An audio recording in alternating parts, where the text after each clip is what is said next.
एक पुराना गांव, कुसुमपुर। चारों तरफ खेत, टूटी कच्ची सड़कें और रात होते ही ऐसा सन्नाटा कि जैसे हर चीज किसी डरावनी शक्ति के अधीन हो। यहां गांव में कुछ दिनों से रात में लोग एक एक करके गायब हो रहे हैं और इन्हें कौन गायब कर रहा है ये कोई नहीं जानता। इस वजह से यहां के लोग रात में बाहर निकलने से डर रहे हैं। वीरेंद्र शहर में रह रहा था। उसके पिता की हाल ही में मौत हुई थी और अब उसे अपने पुश्तैनी घर और जमीन के कागज पूरे करने के लिए कुसुमपुर लौटना पड़ रहा था। शाम का समय था। आकाश में हल्की धुंध थी और सड़कें लगभग अंधेरी। वीरेंद्र ऑटो में बैठा गांव की ओर बढ़ रहा था। ऑटो वाला चुपचाप ड्राइव कर रहा था। वीरेंद्र ने मजाक में कहा, भाई रात में तो काफी सुनसान रहता है यहाँ। ऑटो वाला बस एक ही बात बोल पाया, साहब कोशिश करना रात को बाहर मत जाना। रास्ता लंबा और धूंध से भरा था। वीरेंद्र ने बाहर झांक कर देखा तो उसे सड़क किनारे खड़े पेड़ और खेतों के बीच से गुजरती अजीब सी परछाइयां दिखाई दी। हल्की हवा से पेड़ों की शाखाएं जैसे फुसफुसा रही हों। वीरेंद्र ने खुद से कहा, बस शहर में रहकर ही अच्छा था। ऑटो धीरे धीरे गांव के मुख्य चौक पर पहुंचा। वहां का दृश्य वीरेंद्र को हैरान कर गया। पूरे गांव में सन्नाटा था। कोई दुकानदार नहीं, कोई आदमी नहीं। चौपाल खाली थी। कुत्ते भी अपनी जगहों पर भौंक रहे थे। वीरेंद्र ने ऑटो वाले से कहा, भैया आप जाओ। ऑटो वाला सिर हिलाकर चुपचाप वहां से चला गया। वीरेंद्र अपने पुराने घर की ओर बढ़ा। पुराने रास्ते, टूटी सीढ़ियां और जर्जर दीवारें उसे बचपन की याद दिला रही थीं। घर का दरवाजा अजीब तरह से बंद था। वहीं उसे अपनी बचपन की दोस्त मंजरी दिखाई दी। मंजरी अब अकेली रह रही थी। उसका चेहरा थका हुआ और डरावना लग रहा था। मंजरी ने धीरे से कहा, और वीरेंद्र इतने साल बाद कैसे हो? क्या हालचाल है? और यहाँ आना कैसे हुआ?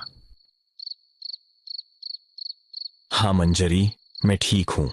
मैं बस अपनी पुश्तैनी जमीन का कुछ काम पूरा करने आया था। लेकिन यह बताओ, ये गांव में इतना सन्नाटा क्यों है? वीरेंद्र, हर रात यहाँ कोई ना कोई आदमी गायब हो जाता है। कोई आवाज नहीं, कोई निशान नहीं। बस सुबह जमीन पर एक काला निशान मिलता है, जैसे किसी ने उन्हें जला दिया हो। वीरेंद्र ने हंसकर कहा, मंजरी, ये सब मनगढ़ंत बातें हैं। गांव वाले डरावनी कहानियां बनाते हैं।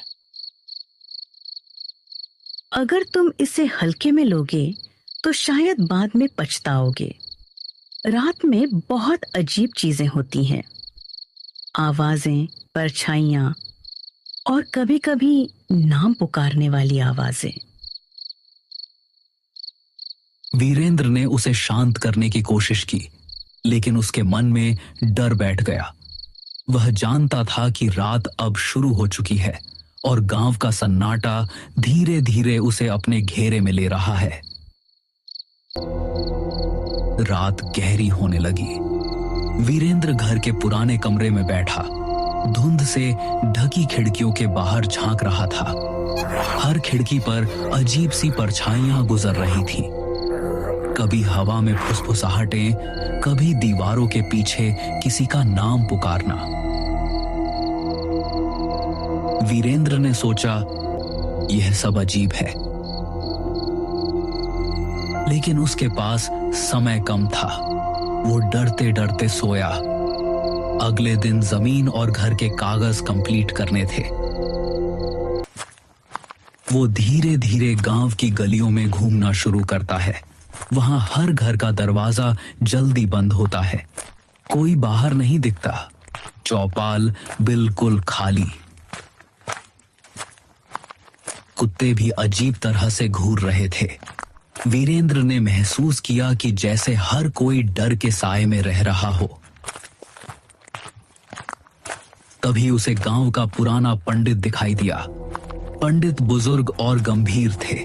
उनका चेहरा समय की मार झेल चुका था। पंडित ने वीरेंद्र को देखते ही गंभीर स्वर में कहा, वीरेंद्र, तुम यहां क्या करने आए हो? पिताजी के जमीन के कागज पूरे करने। लेकिन ये सब अजीब क्यों है? यह गांव शापित है और यह श्राप उसी जमीन से जुड़ा है जो तुम्हारे परिवार की थी। वीरेंद्र हैरान रह गया। उसने पूछा, कैसा श्राप? तुम्हारे दादा ने इस जमीन पर एक मंदिर गिरवाया था। उस मंदिर में एक रक्षक की आत्मा थी जो गांव की रक्षा करती थी। जब मंदिर टूट गया, आत्मा कैद हो गई। अब यह हर रात किसी इंसान की आत्मा खींचती है ताकि अपनी कैद से मुक्त हो सके। वीरेंद्र ने पंडित की बातों को बड़ी गौर से सुना, लेकिन उसके भीतर डर बैठ चुका था। वीरेंद्र ने पंडित की बातों को सोचते हुए रात बिताई। आसपास के धुंध और आवाजें उसे लगातार परेशान कर रही थीं। दीवारों के पीछे फुसफुसाहटें, हवाओं में नाम पुकारने की आवाजें और खिड़कियों से गुजरती काले साए उसे मानसिक रूप से कमजोर कर रहे थे। अगले दिन वीरेंद्र ने तय किया कि वह उस जगह जाएगा जहां मंदिर था।